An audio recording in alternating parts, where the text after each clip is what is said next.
Hello and welcome to YCFT. We're back talking about vampires today. Actually, I think this is only the second vampire film we've ever done. Yeah. Yeah. We are talking about Joel Schumacher's The Lost Boys.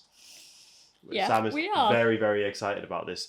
So I'm going to let you take the lead and give us some backstory on this is one of film. my all-time favourite horror movies. I adore this film so much. So yeah, the last vampire film we talked about was Fright Night. And that came out 2 years before this movie. So Lost Boys was released in 87, Fright Night obviously 85. And vampires, whilst they've never gone away from film, they've never totally ever disappeared from film. They weren't cool. They weren't cool. We talked about this in our Friday Night video, in which Friday Night very much feels like a homage to old school vampires. The same because didn't Monster Squad come out the same year as this? I think around the same time. It's late 80s, yeah. Yeah, and that's also kind of like homage to like old school Universal and Hammer horror monsters. Yeah. This changes the game. This entirely. Really does change the game because again, with Fright Night, which remember is only 2 years before, we have Jerry Dandridge, and as the name implies, he is a very kind of suave, typically very romantic vampire. The guy that played him, Chris Sarandon, is I think in his mid-40s at that point. Yeah. Really good looking guy, but he personifies the very romantic vampire. Lost Boys, we have the introduction of the punk rock vampire. These are young guys, late teens, early 20s max. They live together in this underground den. They've got Jim Morrison up on the wall. They live in this fictional town of Santa Carla. They filmed it in Santa Cruz. We've got this very sunny beachside setting with the boys, the vampire boys, just wreak havoc on the boardwalk every night. It's these are cool. These are lads. Yeah, these are lads with mullets. Young kids could relate to. Yeah, absolutely. Yeah, and it also kind of plays on the vampire myth. We get variances of vampirism in this film.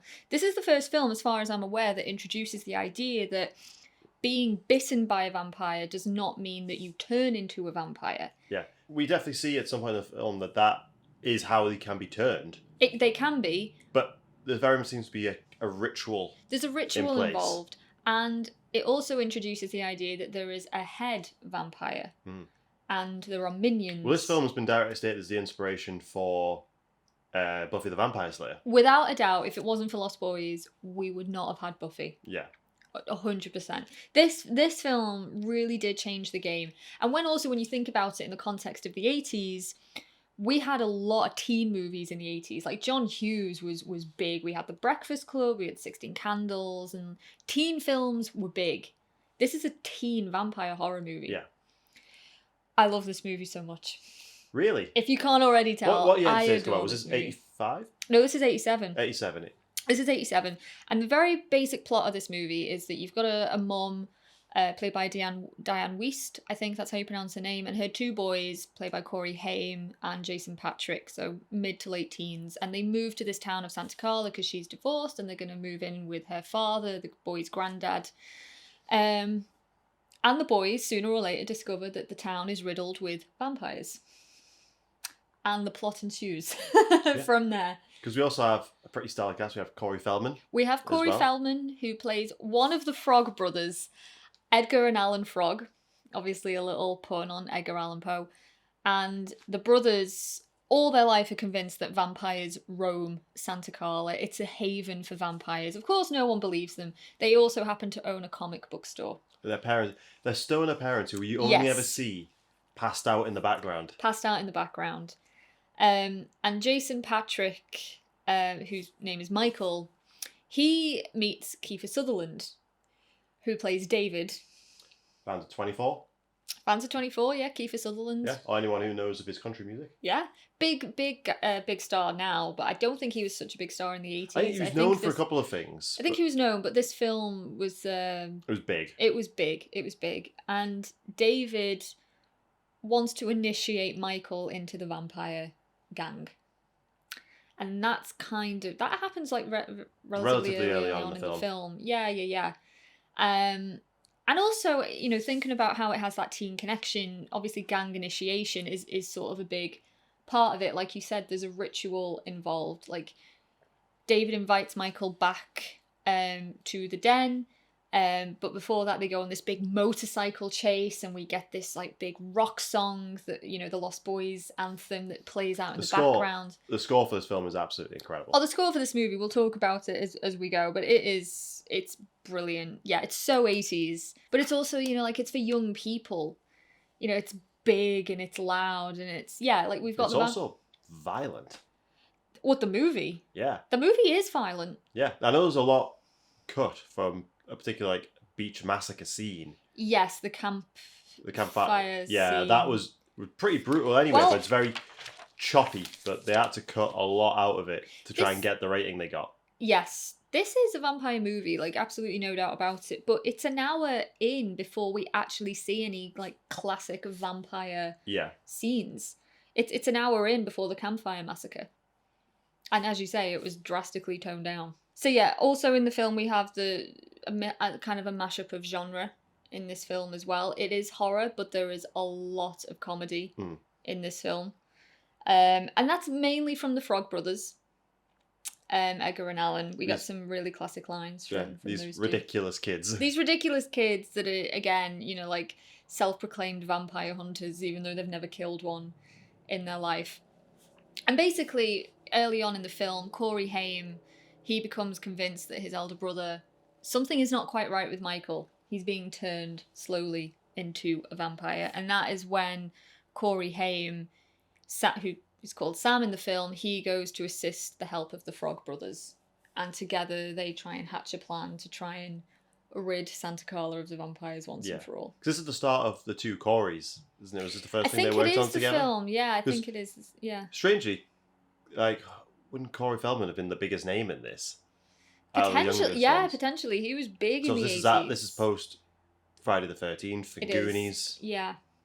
Yeah, Stand By Me. So he was pretty big at this point. Yeah. It's weird when you watch Stand By Me, which was 86, and he looks like a baby, but then you see this in 87, and just the difference a year makes is insane. And Corey Feldman, I think I can't remember if Joel Schumacher told him to do this or if Feldman just made a choice. But when you watch the movie, he adopts this very, like, deep, Sly Stallone-esque voice throughout the whole film. Didn't he base the character off, like, what? Basically Rambo. Rambo, yeah. Yeah, he basically is Rambo. It's insane. It has no right to work, but it does. But then we also have this other sort of subplot in the film as well of the mum, Lucy, being romanced by this guy called Max, who works at the local video store. Max is very keen on Lucy, as is evident throughout the whole film. Yeah. And keeps on making moves. Max is initially suspected by the boys to be the lead vampire. The head vampire. So they submit him to a few tests. The tests just don't work. And so they kind of write him off as a suspect. Yeah, they're going off what they know from movies and comic books. They totally are. Yeah. They give him garlic. The garlic doesn't work. They put him in front of a mirror. He casts holy water a reflection. As well. That doesn't work. Yeah, holy water doesn't work. So they're like, oh, well, it's clearly not Max. So they write him off. Max is the head vampire. He is the head vampire. Because, like, I was taking the name from... the name is obviously a Peter Pan thing. The film was originally supposed to be, obviously, Peter Pan's Lost Boys. The film was initially intended to be a Peter Pan film, wasn't it? Strangely. It was, yeah. It wasn't initially a vampire film. It wasn't a teenage film either. I think the initial idea was the kids, they were going to be kids. A Goonies type film. Goonies-esque sort of style. The reason I brought that up is I think they absolutely missed out on having the head vampire called Peter. Yeah. Because it is... Or the mum called Wendy. Yeah, it is kind of alluded to in Peter Pan that when the Lost Boys do grow up, Peter kills them. Peter Pan is a dark story in and of itself. But the core part of the story is, obviously, if we look at the mum as Wendy and look at the sons as the two brothers in it, Peter wants a mum for the Lost Boys, and that's what Max wants. Yeah. He wants a mother for these wayward kids. These wayward kids that are basically they're being a bit too loud. Like they're too drawing rowdy. Too much attention. A big theme throughout this film is you constantly see missing posters. Yes. Kind of similar to, I'm not sure if our It video will have come out yet. We have no idea. We never know the order. But that always feels like missing posters on top of missing posters on top of missing posters. That's the same in this. Yeah. Missing posters everywhere. Yeah. It's a big theme. So to me, I don't think a lot of these boys have been vampires for a long time. Maybe David might be the longest. Potentially. Because he's clearly because David is assumed to be the head vampire of that group. Yes. There's about, 4 or 5 of them in total in the gang. All of them are young. All of them are young. One of them is one of either Bill or Ted. What is his name? Yeah, oh God, I can't remember. I can't remember his name, but this was like one of the first roles he ever had. It was, yeah. The equally questionable hairstyle. Yeah. But yeah, there's like 4 or 5 of these boys in this gang. And it's unclear, again, how long they have been vampires. But when you look at sort of their underground den, or wherever it is, it's like hidden in the. It's like a hotel that's like caved in due to an earthquake. Yeah, like the way that they've just kind of adopted it as a shelter. Basically, it's like the Batcave. Yeah. But when you look at the way that they've adorned, decorated it, the walls and whatnot, yeah, there's a big poster of Jim Morrison. Like I think it's a scene in the film as well where they're sharing a spliff with each other. Like these are young guys who are just relishing in the fact that they are now vampires. Immortal. Yeah, and it's, again, going back to the campfire scene when they're trying to get Michael in, trying to persuade him. One of the things that David says is, you'll never grow up and you'll never die, but you must feed. Yeah. And they're loving it, but obviously Michael has some reservations about that. Yeah. Michael is half vampire at this stage. Because he's drank the blood. He has drank blood. Unbeknownst to him, he thought it was wine, but it was actually blood. I think, right? Yeah, on the pop finally, he's holding it. Yeah, the bottle.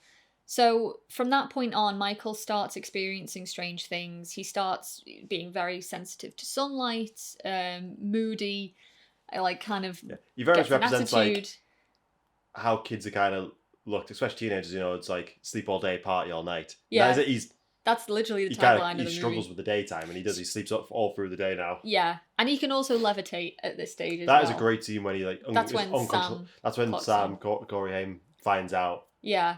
Was confirmed for him, and my own brother, a goddamn shit-sucking vampire. You wait till Mom finds out, buddy. It's that whole sequence is when he's just floating out the window, isn't it? It's so much fun. I also just love how his little brother's reaction is, "I'm going to tell Mum on you." What else was he realistically going to do? I know. It's like that's the worst punishment. Unbeknownst to him, I'm going to rat you out to Mum. Currently on a date with the head vampire. She is. Yeah, she is. Yeah. Something I didn't notice the first time I watched this, because you introduced me to this film during lockdown. I did, yeah. I believe. And a lot of people were kind of baffled that I hadn't seen it. Yeah. It always been on my radar, because I do like Joel Schumacher, R.I.P. R.I.P. I've always wanted to watch St. Elmo's Fire. Like, I have a big soft spot for, like, Batman Forever. Yeah. And Schumacher has a very particular style. It's very both dark and vibrant. Yes. You know what you're getting, and that is very much solidified in this. The film feels like a music video. It does feel like a music video, yeah. But I didn't notice the first time. Max hires the mum. What's the mum's character called? Lucy. To run the video store, to manage the video store during the day. During the daytime. Why would it be during the day, do you think? Because he can only work nights. Yeah. There's little clues, I guess, that are kind of, they punctuate the film. That, is it Max? Is it not Max? Ultimately, it is. And the reason that he was able to bypass all the tests is because he was invited into the house. Yeah, the tests don't work. Tests don't work. You take, the tests lose all their power. Which, I think that's a new bit of mythology, that one. Yeah. But garlic is confirmed not to work at all. Yes, that does not work. That does not work at all. Holy water does. Holy water does. Yeah. And eventually, obviously, it is going to lead to a confrontation. Michael, Sam, and the Frog Brothers do go to their lair. Yeah. To try and kill David, who they think is the head vampire. Yes. And also, the Frog Brothers and Sam have at this point successfully killed one of the vampires. Yeah. Oh, yeah, his character's called Marco. That's the Bill and Ted guy. Marco, yeah. Yeah, they actually go Alex Winters. That's the guy. Yes, and it is Bill. He is Bill. So they go into the vampire's lair, and they do, during the daytime when they're all sleeping, and they do successfully manage to stake him. And so the following night, David and the rest of the gang obviously want to go and seek revenge. And it's that just scene mayhem. when they do go into their lair is... Because we're not even talking about Star, the other half vampire. We will talk about Star.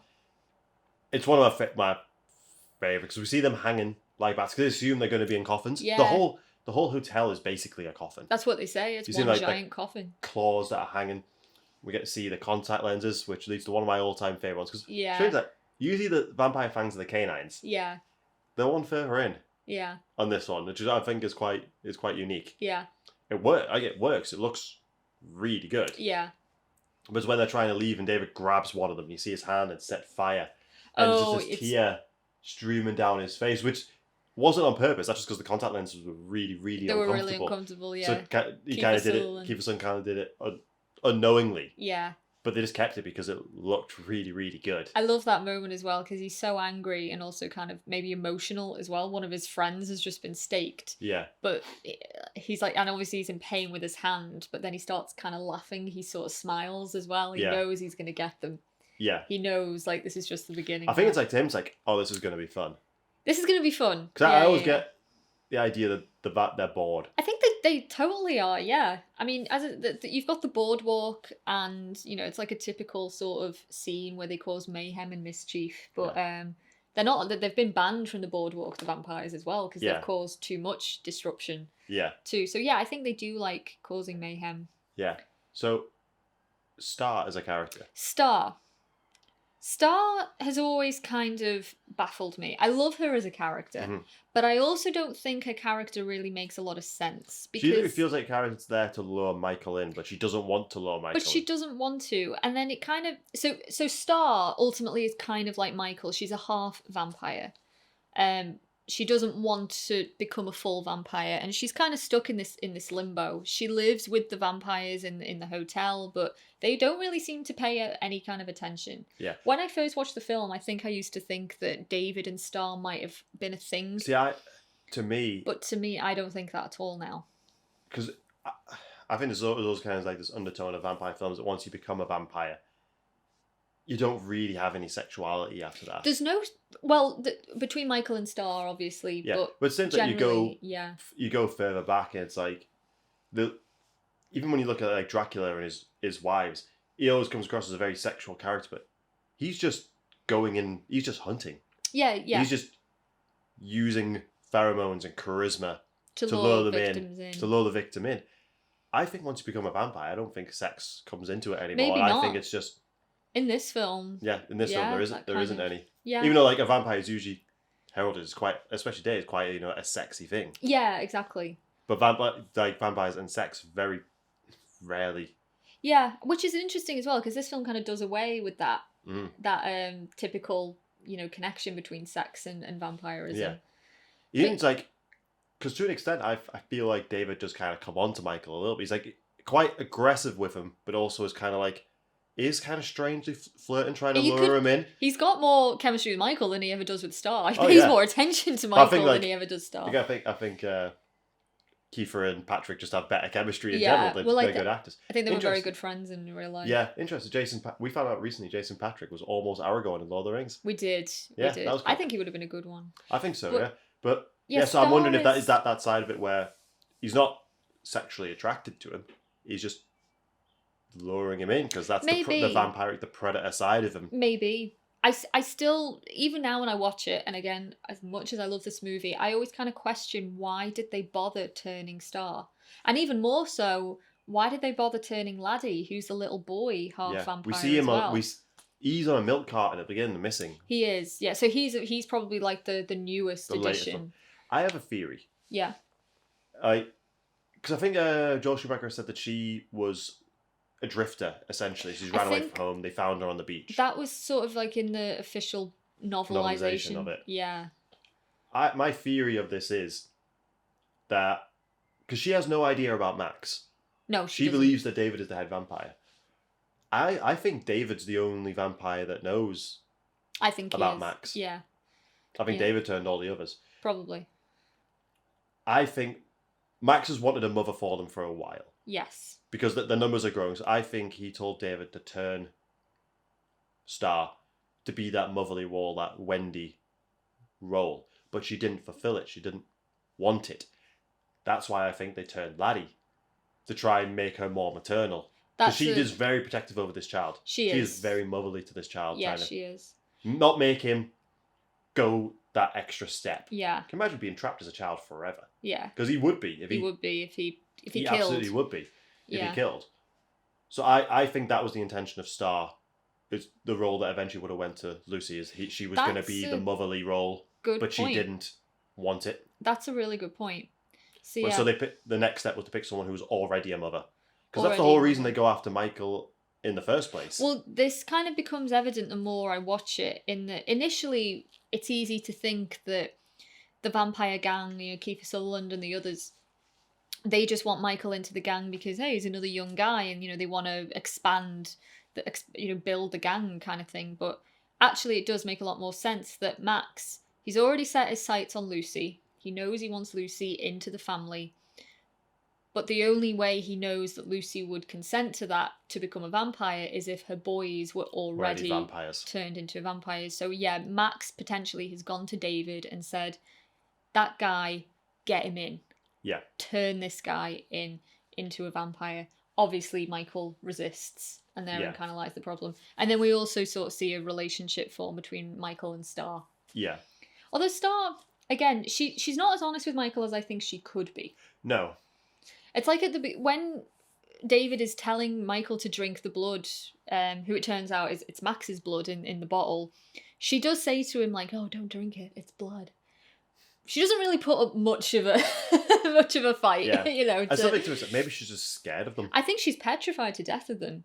But yeah, her character is just kind of, I don't know. It's just difficult to know where she sits with them, because literally they leave her alone. To me, she is kind of like the weakest part.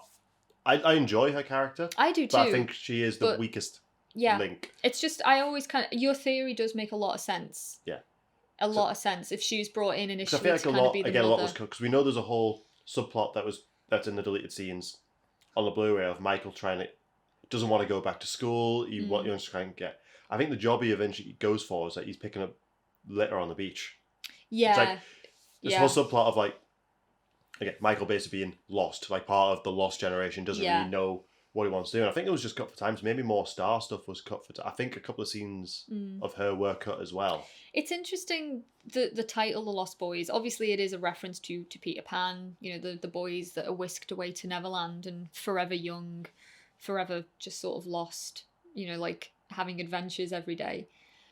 It's easy to assume that The Lost Boys refers to the vampires, but it could just as easily be referred to Michael and Sam. Yeah. In a way as well. Like these boys moving to this new town. Sam wasn't initially a boy though, was he? No, I don't think he was. Judging by what's the poster in his room? There's a weird poster of Rob Lowe in like this very sexy pose. Yeah. It's like, all right, fair enough. But I do think initially he was meant to be a Sammy or a Samantha. Which I think would have worked. It would have worked. But I think it works better as two. It works better as the brothers. As two brothers, the bond between Big Brother and Little Brother. What like was he established very not all bloodsuckers die the same way. Some will die quietly, some will try and take you with them. Yeah, exactly. And that from a creative standpoint, you can have so much fun with how each vampire goes. Oh, and the practical effects in this film are absolutely outstanding. The final showdown is truly just great. I love the setting of Grandpa's house as well, because it just allows. My favourite one is the bathtub one. Oh yeah, well that's when we find out that garlic doesn't work. Yeah. But they filled the bath with holy water. And garlic. The garlic's kind of like a misdirect. Yeah, garlic and don't that's work, the boys. slow one. Like the dog comes in. Nanook manages to come in and push him into the but bathtub. it's like melting, but then it's like the water's bursting, or the blood's like bursting up through the sink and downstairs. It destroys the house. That one's like that is. And the incredible. Frog Brothers are just screaming their heads off in absolute terror. But then you get one, it's like, oh, they shoot an arrow into him and he hits a stereo. And I was like, you missed. That kind of feels small in comparison. Yeah. Corey Haim fires an arrow, he misses, and then he fires another one, and then it like propels him back into the stereo. Yeah. And he gets electrocuted to death, and then his body parts just spray everywhere. Oh man, it's such a fun scene. It really is. I love David's death in it as well. It's very different. It's weird that he's almost in like, because we're spoiled this whole movie. Oh. He's impaled on some horns. Yes, by Michael. by Michael. And it's weird because there's like light above him. It's almost like he's going to heaven. It's really... It's very serene. Yeah. It's like the serenity of death. And there's a moment when you look at his face, it almost looks like he's relieved in a way. Like he can, it kind of reminds me of Spike's death in Buffy again. As I feel like Spike was definitely inspired by 100%. Kiefer. Just the hair alone. The hair alone and the black Kiefer just leather. turned up one day with a mullet, didn't he? I think so, and they were like, okay, well, Yes, we'll just gotta work go with with it, it. I guess. Yeah. But yeah, in any Buffy fans, Spike's death. Also, spoilers, sorry if you've never seen Buffy. Hey, come on, this is... Yeah. I think the ending of Buffy's nearly 20 years old now. Lost Boys is like obviously even older.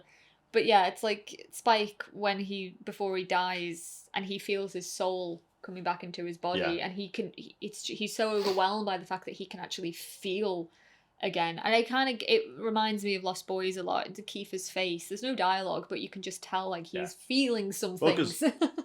Interestingly, Joel Schumacher, because he tried to get a sequel off the ground for he did all through the 90s. He was going to be The Lost Girls. The Lost Girls, yeah. Which I think would have been great. But he said that David didn't die because he wasn't killed in a way of a traditional vampire. So he intended for him to be in the next one. That's interesting. Yeah. Obviously, I always took it as because he they said, some die quietly. I just assumed, he's going to die quietly. He's died quietly, but yeah. In my mind now, David is not dead. Yeah. There's also that brilliant moment where as David finally dies, you get that little bit of iteration of Cry Little Sister, the theme for The Lost Boys, which I do want to talk about a little bit more in a minute. And Michael's like waiting, for the vampirism to disappear, and he doesn't feel anything. And then Star says, yeah, I don't feel any different either. And that's when we know, all right, there's still one more. Yeah. And that's when Max finally reveals himself and his whole like wayward plan. Yeah. All his family's dead now. Yeah. The blood-sucking Brady Bunch. Fucking love Corey Feldman in it. Can I talk about... that's a... Grandpa comes in to save the day Grandpa! At that point. Grandpa! Can we talk about the absolute wasted opportunity with Grandpa? Go on. It's like, he's this weird character. He's into his taxidermy. He is. So initially... he loves stuffing animals for Sam. Leaving them in his room. Like... I wonder if that's a way of, like, him trying to make Sam a bit more masculine. It could... maybe. Maybe. I don't know. There's not enough time really given to the character, but he's He's just sort of around. Yeah. The house is very Texas Chainsaw. This is like... They reference that, don't they? Yeah, they reference it. Yeah. There's no TV. There's no TV. There's that line that means there's no MTV. Wait. Yeah, because he's like, I like to sit in here and read the TV guide. And then he's like, wait, what, you have a TV? And he's like, no, if you read the TV guide, you don't need a TV. Okay. But it's that line, it's like, the one thing I can't stand about living here is all the damn vampires. It's like, so you're aware. Vampires. So you see, like, throughout the films, like, he's putting fence posts in and stuff, and like, that's it in his truck. Is like, it's like, so there's massive stakes. He's known. He's known about vampires so in my mind, their grandpa, whenever he's gone out on his dates, I think he's a vampire hunter. Very well could be. Yeah. He very well could be. Or at the very least, he's prepared in case there is a vampire attack. But it's like the biggest twist of the whole film. It's like he's Grandpa's known. Yeah. He's known. Is that how... Because it's like Santa Carla... Santa Carla. It's like murder capital of the world. Yeah. So maybe it's like he just is baffled that other people just aren't accepting of vampires. Yeah, like to them it's so normal. Yeah. And it's like if he knows about them, who else knows about them? Who else knows about them? Yeah. But they never picked up on that because on the Blu-ray we have the trilogy. Yeah. We've only watched the first two. Yeah. The second one is not good. No, it really isn't. Corey Feldman does his best, and he is the highlight of that film. Yeah, but it's just not a good film. It's Kiefer Sutherland's cousin, I think, plays one of the vampires in that one. Okay. But it was like 20 years later this came out. Yeah. Very low budget. And they had a perfect sequel opportunity there, and I always thought like a prequel about... Because I feel like that hotel falling into the... under the ground would have been some amazing big vampiric event. Yeah. That they could have picked up on. They just never did. It's to go back in time. To go back in time, yeah. I think that would have been really interesting. But they just...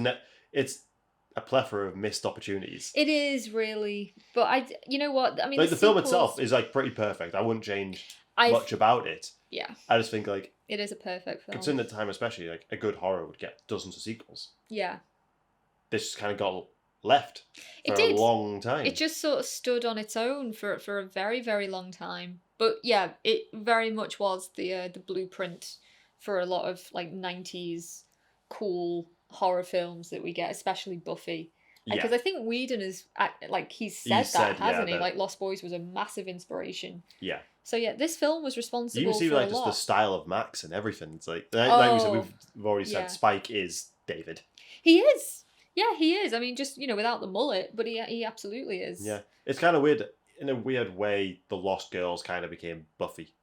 In just a with way, her being like the badass vampire slayer. the badass vampire. Yeah. But again, like for a modern generation, for young people, this film changed the game. It's weird. Like Lost Boys would make a great TV series. I know the CW did do a pilot that didn't get picked up, Which I'm kind of happy about, actually.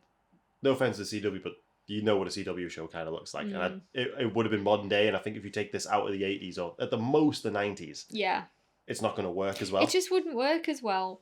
It is a very special film, something very much of its time. It is a turning point for the vampire movie. It is. It's like in our lifetime we witnessed another turning of two weird turns of the vampire, because we have the likes of 30 Days of Night, making them even more monstrous. Because then you go into something like The Strain, where they're like vampirism is almost like a virus, a disease. Yes. Yeah. And then we have Twilight. And it's like, what the fuck happened there? Yeah, vampires haven't always That's when been... they went back to being the most romantic they've ever been. Vampires haven't always been cool, but they've always been around in some iteration. Yeah, they're always around in some iteration. And I think now, considering we recently obviously had the BBC's Dracula with Claes Bang, who I think is one of my all-time favourite Draculas. That was great. That was really good. Back to a traditional Dracula. We got a Renfield film with Nick Cage as Dracula. Yeah. Which may be in black and white. You never know. So maybe, yeah. There's speculation based on his costume. Part of it might be black and white. So I think there's a yearning to go back to a more traditional vampire story. I have a really nice quote here, and forgive me because I can't remember who said it. It was some kind of scholar. But in talking about horror movies and vampires, every age embraces the vampire it needs. And I think it's true, but I also think you can extend that to monsters. Monsters in general. Like when you look at werewolves are relatively unchanged through time. Yes. To an extent. I get called out on that one myself. I know there are a lot of exceptions and they change a little bit, but nothing. There's more vampire movies than any other type of monster movie. Yeah. And that's why I think that comes into it. Like, and I think the vampire film, especially, that changed even earlier than 30 Days a Night, Underworld. Is Underworld. And that film would not exist without Lost Boys. No. Because that's like, right, we're going to go gothic, got leather, guns. Yeah. It's like, we're going to pit them against the werewolves, which is awesome. Oh, yeah. But that film would not have happened without Lost Boys. No, at all. Absolutely not. And it's strange when you think as well, this, like we were saying, it started out, the pitch was, to be like another Goonies style movie. Yeah. But it was Schumacher that was like, no, we've got a really good potential here to make this cool. Let's make them teenagers.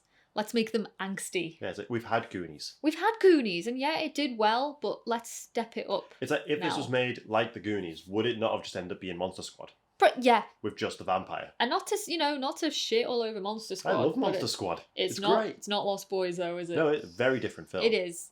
I see Monster Squad as a love letter to Universal and Hammer. I think it was a genius move, turning them into teenagers. So, do you want to talk a bit about the soundtrack? 2 words for you. Tim Capello. We've met him. We did! Guys, we did! I remember seeing a meme about this. It's like, the memes of me, Joel Schumacher talking to production companies. It's like, you know what this vampire movie really needs? A greased up man playing a saxophone. Yep. And it does. Yep. Like, the film will be less... He's in one scene. Literally one scene. He's in one scene. One random ass scene. Yeah. So it's near the beginning of the film. Sam and Michael... It's when they're basically being introduced to the nightlife of where they're living. Yeah. There's a massive crowd of people and just got this half-naked, like muscly saxophone. Concert going on, just like in the middle of the boardwalk. He played saxophone for Whitney Houston, didn't he? I think that's what he's famous for. Yeah, absolutely. Very talented musician, very successful musician. Yeah. But yeah, they're just... But he's now a horror icon. Because of this, one performance. It's probably like less than 2 minutes of screen time. Yeah.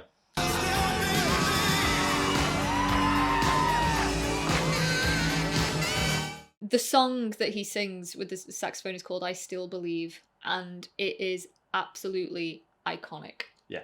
Well, we've heard him play it. We heard him Full play of a it. Horror last year. Yeah, and he we was met him. sensational. He was so nice as well. He was when we talked to him. brilliant with the fans. Yeah.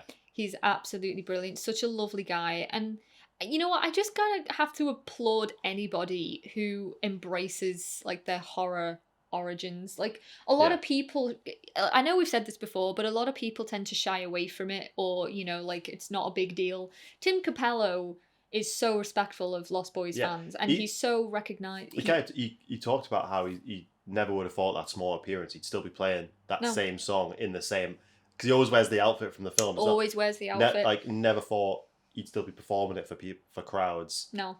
This many years later, and still get the reaction that he does. I love it. I absolutely love it. I mean, you can't help but get so excited when you see that. I was like, he said, "Do you want to just pose, or do you want to do a rock pose?" Yeah, you did a rock pose. Yeah, it was. That was a highlight of that day. That was an absolute highlight, especially when he played it. Yeah. Oh god, it was so good. The whole soundtrack is brilliant. I mean, we start the film off with this song called "Cry Little Sister," who's performed by a guy called Jared McCann, I think. And it's one of the most stunning songs, like original songs ever made for a film. It's so haunting, but also kind of rock anthem-y as well. I don't know how you describe it really, but it pops up in the film quite a lot. We have a brilliant cover version of "People Are Strange." And again, the boys, they have a big poster of Jim Morrison on the wall. "People Are Strange" is obviously a song from The Doors, but this one is by Echo and the Bunnymen. And it's a brilliant cover. It plays at the beginning and it plays at the end over the credits. Great, great cover. During the massacre scene, we get "Walk This Way" playing over it. Like kind of give that that energy of the scene, that frantic energy. A famous musician who wrote on the soundtrack. In Excess? Yeah. Yeah. Yeah, because then he agreed to work on it under the condition, or Joel Schumacher agreed to direct a music video for them. I think it's something like that, yeah. And he did, I think, did Schumacher do The Devil Inside? Yeah, he did. That's when you look at it, it's like, yeah, that's a Joel Schumacher music video. Absolutely, yeah. I like that. Yeah. Because I think the soundtrack, wasn't that a big reason as to why Kiefer Sutherland came on board? It could have been. I don't know that, if that's true. It wouldn't surprise me. Why? Also, when you look at Michael Hutchence, again, R.I.P., he also kind of reminds me a bit of Michael in The Lost Boys. Yeah. Similar hairstyle and yeah. Michael is just a template for, we need an 80s outcast.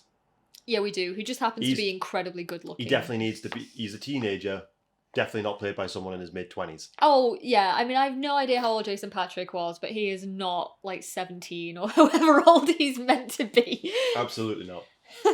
Although I do think Kiefer was like only 17 or 18 or something like that. He does look young. Yeah. Also, Kiefer's in Stand By Me. Yes, yeah.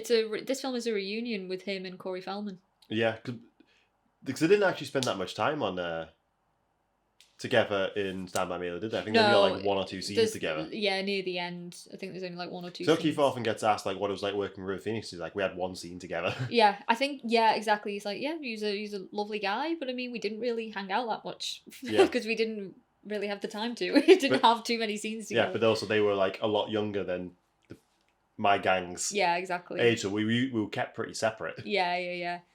But I think Kiefer as well. Kiefer and Jason Patrick, I mean, they love this movie a lot. They got pictured together recently. Well, they were at For the Love of Horror the very first year. The very first one. There was a big Lost Boys reunion, that was and Alex Winter was there. Yeah. Yeah, it was a big one. So Alex Winters talks very fondly about this film as well. Does he? Yeah, it was one of his first roles, like right out of acting school. And he's like the first vampire to go. It's such a special movie. It really is. Like, I've rewatched it a couple of times now since you've introduced it to me. I went out and bought the Blu-ray of it straight away. So after watching that DVD quality, it's like you know what we need. Yeah, we need a Blu-ray. We need a Blu-ray of this.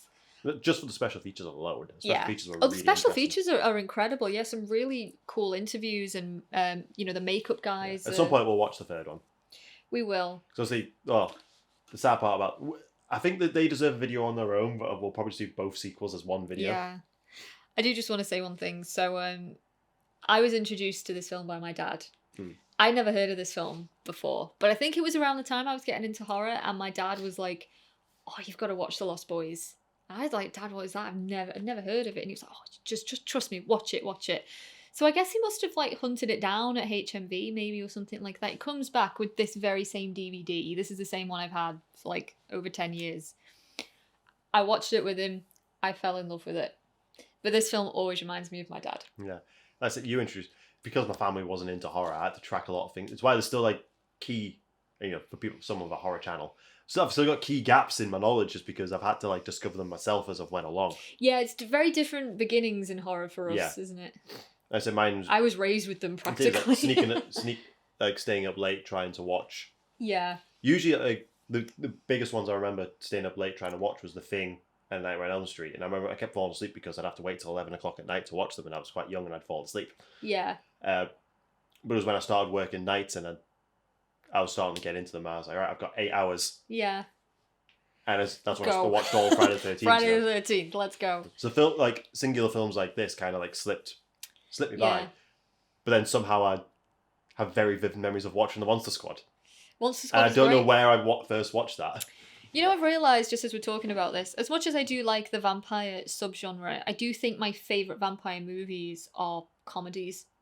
Yeah. The Lost Boys is a horror movie, don't get me wrong, but there is a lot of comedy in this film. Horror and comedy goes hand in hand a lot of the time. Oh, it does. It offsets some of the more tragic scenes. It's why I love Fright Night as well, as much as I do. There's a lovely blend of different genres in there. Yeah. It's like Fright Night's kind of saying goodbye to classic vampires, and Lost Boys a few years later is introducing us to this new generation, much more relatable vampire. This is one of my favourite horrors of all time. I just love fantastic. It's a great film. As much as I really want to get the graphic novel sequel that they did. I just any kind of merch I can get my hands on for this film, I would love to do it. These are some of my favourite ones that we got. The comics, the comics that the Frog Brothers give to Sam. So destroy all vampires and vampires everywhere. The fictional comics in those worlds. I saw them on Etsy and I was like, I need to get these. We gotta get them. Oh, I'm so happy you love this movie too. It's kind of, no one I've ever introduced this to didn't enjoy it. Yeah. People always. A lot of people have said, "Oh, I watched Lost Boys the first time last night." I was like, "You hadn't seen Lost Boys?" I was like, what? I was like, "I knew of it. Yeah. I knew of its existence." Yeah, I watch this at least like twice a year. This movie. It's a really great summer film as well. Obviously. I think when we first bought that, we watched it and then watched the sequel the next day, but we've never had any temptation to watch the third one. No, we will. We will at some point. I mean, I know it's going to be bad. It's like the Return to Zombie Island level bad. Like that's the amount of dread I have. But it doesn't take away from the first one. No. Yeah, it changed the game in so many ways. The style of vampire, even just the fact that it's set, in this very sunny, beachy, like California. You don't think vampires want to live in a sunny town, but it's like, because a lot of vampire movies, you got Friday set like one day, but they feel like much older. Yeah, it's very films, kind of still kind of gothic. Very gothic. Yeah. This is at the time it was a modern day movie, and it's like basic spring break with vampires. It basically is. Like, there's so many scenes in this film that's set in daylight, on the beach, and the opening montage is like we see all different people like on the boardwalk, like having fun on roller coasters. It's like it sets the scene. Yeah, one of my favourite shots, which is actually one they did to save money, is one of the first kills you kind of see. It's a POV shot of them ripping the roof off a car. Oh yeah. And they did the Jaws effect of, we're just not going to show the vampires, mainly because to try and do that shot because they fly in, it would have been really complicated to do. Yeah.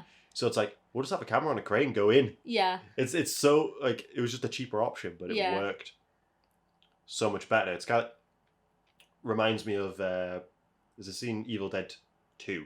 Yeah. They were trying to replicate a scene they did in Evil Dead 1 where the camera is like the evil and it goes through the window.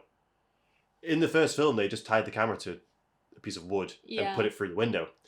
They had a bigger budget for the second one, so they had charges on the windows that were timed to go through it. They would blow at a certain time for the camera to go through. It just didn't look as good, so they put the camera back on a piece of wood. Yeah. It didn't.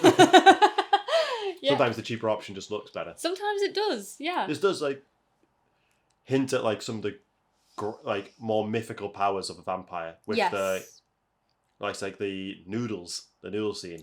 They're only noodles, Michael. They're only noodles, Michael, and he sees them as worms. Mm-hmm. It's like, it's never, like, touched on again, really, like, their ability to like manipulate what you see. Yeah. They've also, that's a scene I think where they've all like shared a spliff as well. So Yeah. I think it helps that Michael is like partly tripping out at that point too. Yeah. Like easily manipulated. But it's even like, does that mean is the blood? Does he think it's wine? Like, does he not just think it's wine because it's a wine bottle? But are they making it look and taste like wine? And what is Like the wine. extent of that Yeah. ability? Yeah. I love the scene on the bridge. The bridge bit is really cool. That's really cool. Yeah. You are one of us, Michael. Let go. Also, this film holds the record of the amount of times the name Michael is spoken. It's something ridiculous. Like, it's chanted a lot in this film. Michael. Yeah. It's something like in the hundreds. Yeah.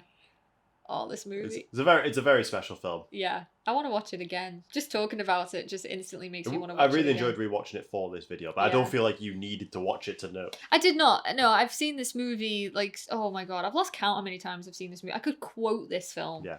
What other notes do you have? I think it's largely it, to be honest.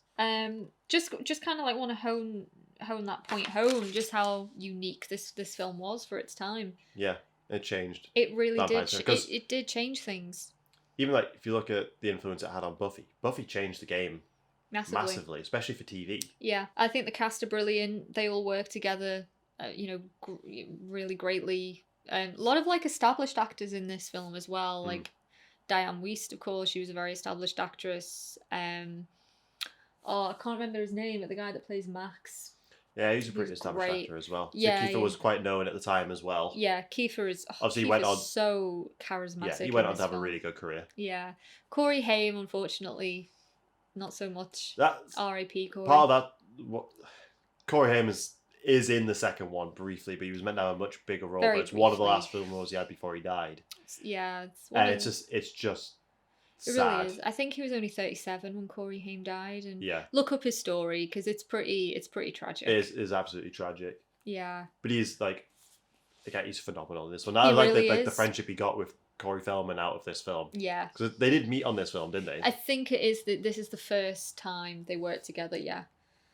Yeah, and they became a bit of a duo after that. They did, yeah, the two Coreys. That was a thing. So the other frog brother, I can't remember the actor's name. Alan. He does come back in the third film. Yeah. Yeah, both of them are back. Yeah. So we'll watch it at some point. We will. Whether we'll do a video on it is a different I think question. The second one alone does warrant a video. Yeah. I mean, it's like a Joe Blow horror. Yeah. If anyone knows that channel, what the fuck happened to this horror movie type video. Yeah. Maybe. But the first one just exists perfectly on its own. Yeah. So at some point, I wouldn't mind doing like a watch party with this film. I don't know if that's something we can do online at some point, but... Oh, I'd have a blast doing that. An absolute blast. Yeah. That must be... If we ever do that, that'll be our first one. Yeah. So yeah. Lost There's Boys. a good chance we'll see Tim Capello again this year, if we go. I hope so. He's kind of become like a mainstay of They said, yeah, they booked him festival. the first year, and he's every year since he's been the first guest they've announced because he's performed every year. They love him there. Even if like the Lost Boys is not like strictly relevant to the rest of the lineup, he's always there. Tim Capello is just always there. They described him as he's become the mascot of the Full of He Love of Horror. has, yeah. I think they see him as a good luck charm now. The lineup this year is pretty good. He always has a big crowd wanting photos with him as well. Always, yeah. But it's like, I know someone who met him, didn't pay for like an autograph or a picture of him. He was just walking to the stage and he just stopped to say hi. Yeah. And they just chatted to him for ages and got a bunch of photos with him. He's not there for the money. No, he's definitely at this not. point. He's just there because he loves. He is. He loves it. And I love the fact that we had that experience. Yeah. That was really... You got me tickets for Tim for my birthday, right? That was one of my birthday presents from you. I think I got you the Tim Capello ones after a bad experience at the dentist. Is that... Oh, is that... Okay, I knew it was a present. Your birthday one was Richard Dreyfuss, but he had to cancel. Oh, yeah, there was meant to be a big Jaws reunion. Yeah, so you switched that one to Skeet Ulrich. But, yeah, we did. Yeah, it was a great day. Yeah, we did. So, we went off topic of it. This is a very long video. Go watch The Lost Boys. Go watch The Lost Boys. I don't know what it's on at the minute. I think it's on Prime at the moment. Yeah, I have no idea. But track this film down. It's a ton of fun. I guess I don't think you have to be into horror to enjoy this, even if you like just a bit of 80s nostalgia. Good introduction to horror, would you say? Yeah, I'd say so. Because I don't think it's anything particularly scary about it. It's like there's a lot of violent scenes, but even if you're just into that 80s nostalgia with the soundtrack, the style, Yeah. even just like most people know It's just Joel Schumacher's style. It's very visual. You always have fun vibrant. with Joel Schumacher's movies. Yeah. In some way, and this is just a treat in so many different ways. So yeah, thank you for stopping by. Yeah. And we will see you next week.